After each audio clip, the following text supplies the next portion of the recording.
Bonjour, je suis Eya Alawi, étudiante à la deuxième année baccalauréat sciences physiques, option française. Bonjour tout le monde, je suis Marwan Zouaïd, étudiant de la deuxième année baccalauréat sciences mathématiques, option française.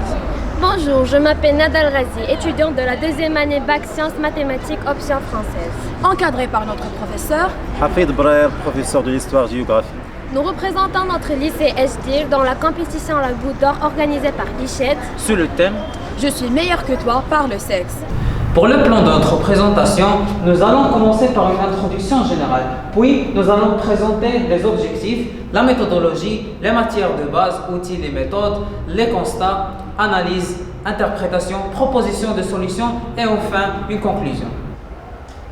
L'homme est l'être le plus fort, aussi bien au niveau physique qu'au niveau émotionnel et intellectuel. Et face à toutes les situations de la vie, elle est fort et résistant.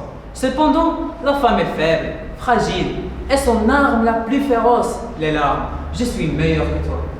Quel orgueil et quelle vanité! As-tu oublié que c'est la femme qui te porte 9 mois? Grâce à ses efforts, ses insomnies et ses émotions, tu deviens l'homme fort que tu es. De plus, la femme travaille à l'extérieur et à l'intérieur sans se plaindre, élève ses enfants et les comble d'amour et de tendresse et participe aux combats les plus féroces de la vie. Et pour se libérer de ses fardeaux et oublier ton égoïsme, elle verse des larmes. Alors, oses souligner que je suis la meilleure? Vous êtes tous les deux très forts, chacun à sa façon, mais sachez que vous ne complétez pas d'homme sans femme et pas de femme sans homme. Vivez en paix et qu'aucun n'entrave le chemin de l'autre. Vous êtes tous les deux les meilleurs. Passons aux objectifs. On a comme objectif ultime la contribution à la protection du corps de l'être humain et l'amélioration de ses conditions de vie. Pour objectif principal, sensibiliser la société à l'égalité des sexes. Et pour l'objectif spécifique, mettre en valeur le rôle de la femme dans le développement durable et présenter quelques solutions réalisables pour mettre fin à la discrimination par le sexe. La méthodologie de travail que nous avons adoptée pour accomplir notre projet peut se résumer par les étapes ci-après. Après avoir été tiré au sort et reconnu notre sujet, nous avons débuté les étapes pratiques suivantes. En premier lieu, nous avons participé à une formation encadrée par M. Kamal Haji, directeur de l'ICHED. Deuxièmement, nous nous sommes assemblés avec l'encadrant du club environnement et développement durable du lycée pour répartir les missions de chaque membre de l'équipe. 3 jours plus tard, une réunion a eu lieu avec les acteurs du domaine, tels les juristes du Forum de l'égalité et de la parité et les associations. Après avoir recueilli les informations, nous sommes réunis pour traiter les données et sélectionner les meilleures sources récentes et crédibles qui nous a menés à compléter le scénario du film par des interviews et prendre contact avec des étudiants de sexes différents intéressés par le domaine artistique, comme la photographie et le montage. Enfin, et à la suite de l'écriture du scénario pour la représentation du phénomène et la détermination du cadre spatial, nous avons commencé le tournage. La matière de base, les outils et la méthode sur lesquels nous nous sommes basés étaient les caméras, les acteurs, transport, les ordinateurs pour le montage de notre film et de notre présentation, les questionnaires pour le micro-trottoir et enfin les sites web, les vidéos et les articles. Voici un film qui dévoile la réalité de notre société marocaine.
Tu es juste une fille. Je suis meilleur que toi. نعم أنا أفضل. Je suis meilleur que toi. ماذا هو أفضل مني؟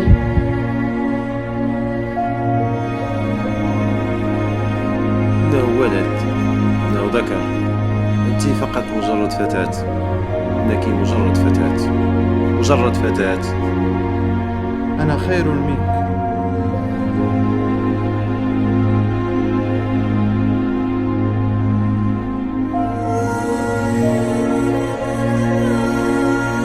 Pourquoi il est meilleur que moi?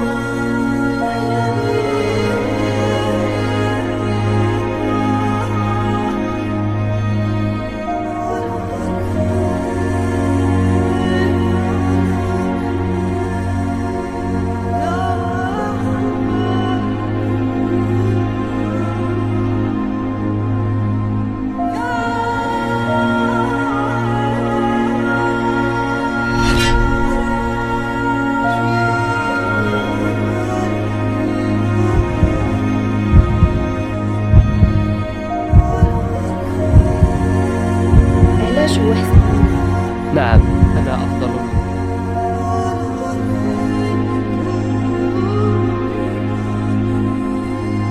Pourquoi il est meilleur que moi?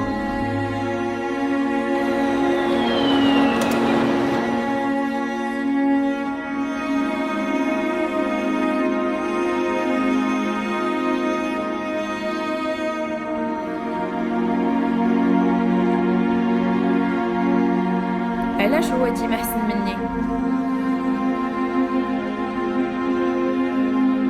Pourquoi il est meilleur que moi?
لماذا هو أفضل مني؟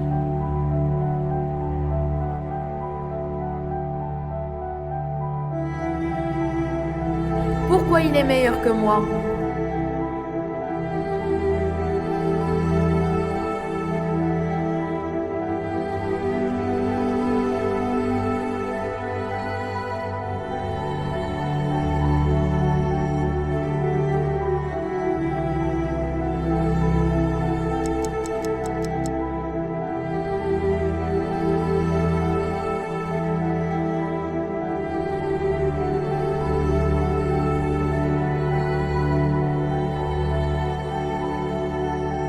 أنا أفضل منك. تبارك الله على ولدي. تبارك الله على ولدي. أنا خير منك. لماذا هو Je suis أفضل مني؟ meilleur que toi. نعم أنا أفضل منك. Je suis لماذا هو meilleur que أفضل toi. مني؟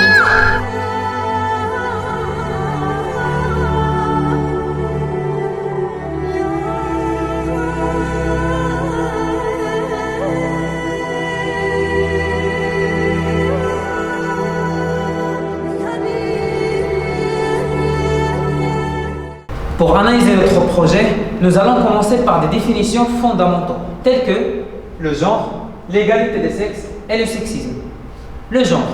Le genre est le concept qui désigne l'ensemble des caractéristiques relatives à la masculinité et à la féminité ne relevant pas de la biologie, mais de la construction sociale. Il se distingue de type sexuel en focalisant sur les différences non biologiques entre les femmes et les hommes. L'égalité des sexes. L'égalité ne signifie pas que les femmes et les hommes deviennent identiques, mais c'est un principe selon lequel les hommes et les femmes devraient recevoir un traitement égal. Le sexisme. Le sexisme désigne l'ensemble des préjugés basés sur le sexe ou, par extension, sur le genre d'une personne et s'étend au concept de stéréotype et de rôle du genre. pouvant inclure la croyance qu'un sexe ou qu'un genre serait essentiellement supérieur à l'autre. Passons au côté législatif au niveau mondial. La Commission de la condition de la femme des Nations Unies, CSW. La Convention sur l'élimination de toute forme de discrimination à l'égard des femmes, CEDAW, en 1979. La Conférence de Beijing sur les femmes, en 1995. Abordons le côté législatif au niveau du Maroc. De la parité homme-femme chez nous, on peut penser une chose et son exact contraire. Du chemin a été parcouru par le royaume afin d'asseoir une législation et même de garantir aux femmes marocaines leurs droits. Le Code de l'État civil en 2002, le Code de travail en 2003, le Code de la famille en 2004, la révision du Code de la nationalité 2007, mais il aura certainement fallu attendre l'année 2011, l'année d'un contexte politique régional qui veut lutter contre toute forme de discrimination. Passons au côté religieux. Alors, que dit l'islam et le Coran en ce propos? An-nafs al-wahida ou l'égalité dans la création. L'égalité de la création est souvent attestée dans le texte coranique où l'on constate sans aucune ambiguïté que les femmes et les hommes sont issus de la même âme originelle. يقول الله تعالى يا أيها الناس اتقوا ربكم الذي خلقكم من نفس واحدة وخلق منها زوجها وبث منهما رجالا كثيرا ونساء صدق الله العظيم سورة النساء الآية الأولى. Enfin, le côté éducatif de l'égalité. En premier, on a la Charte de l'éducation 2000, puis la vision stratégique de l'éducation et la formation 2015-2030 qui vise à l'égalité entre tous les Marocains, garçons, filles, urbains, rural. Passons maintenant à l'évolution de l'égalité homme-femme dans le monde. Les inégalités entre les sexes sont toujours très fortes, notamment sur le marché du travail. Au rythme actuel, il faudrait plus d'un siècle pour parvenir à la parité, selon un rapport du World Economic Forum. Voyons voir la carte qui représente la géographie des inégalités de genre et la répartition de la valeur de l'indice d'inégalité de genre. À savoir, c'est un instrument de mesure des inégalités entre hommes et femmes qui prend en compte des domaines aussi divers que l'instruction, la santé, le travail ou la participation politique. Ainsi, un pays comme les États-Unis, pourtant au 3e rang en termes de développement humain, chute au 47e rang sur l'IDG. Et on trouve dans le top 4 l'Iran, le Qatar, la Syrie et l'Arabie Saoudite. Abordons l'évolution de l'égalité des sexes et l'autonomisation des femmes marocaines. Première femme membre du gouvernement marocain était Madame Aziza Benani, secrétaire d'État à la culture, entre 1997 et 1998. 3 femmes de plus, le gouvernement vient d'être formé et les femmes sont désormais de nombre 9 sur les 39 membres qui le composent, contre 6 dans la dernière coalition. C'est l'an 2020 et pas encore de première ministre au Maroc. Pour interpréter les résultats de notre analyse, nous allons commencer par une définition de la discrimination. Alors, c'est quoi la discrimination?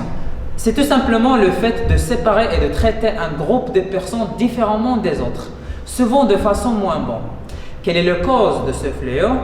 Premièrement, le genre et les traditions. En raison de leur sexe, les filles ont des obligations sociétales et familiales qui les empêchent de travailler pour être indépendantes. Deuxièmement, la pauvreté, car les familles pauvres méconnaissent l'importance de l'éducation de leurs filles et préfèrent envoyer leurs garçons pour travailler et apprendre un métier plutôt que leurs filles. Et aussi à cause des stéréotypes qui induisent qu'une femme doit forcément être une mère et s'occuper de son foyer. Et bien sûr que cette inégalité de sexe a des conséquences au niveau économique. D'après la Banque mondiale, il y a un manque de garanties financières et d'antécédents de crédit pour les femmes. Par ailleurs, 1,34 milliard de femmes ne possèdent pas de carte bancaire. La discrimination salariale pénalise les femmes et leurs familles à court et à long terme, puisque des salaires plus bas ont des répercussions sur les assurances sociales et les niveaux de rente. Par conséquent, les femmes restent pauvres et la majorité des domaines n'arrivent pas à leur potentiel, ce qui contribue à des pertes économiques énormes. Entamons les impacts de l'égalité de sexe sur le développement durable. Premièrement, la femme et la société. L'égalité des sexes n'est pas seulement un droit fondamental de la personne, mais aussi un fondement nécessaire pour l'instauration d'un monde pacifique, prospère et durable. Garantir l'égalité d'accès des femmes et des filles à un travail décent, à l'éducation, aux soins de santé et à la représentation dans les processus de prise de décision politique et économique nourrira l'instauration d'économies durables et sera bénéfique aux sociétés et à l'ensemble de l'humanité.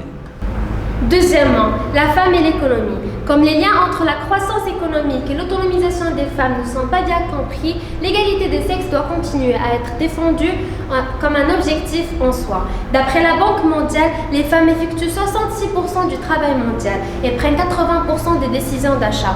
Or, ne détiennent que 30% des entreprises, ne perçoivent que 10% des revenus mondiaux et ne possèdent que 2% de la propriété.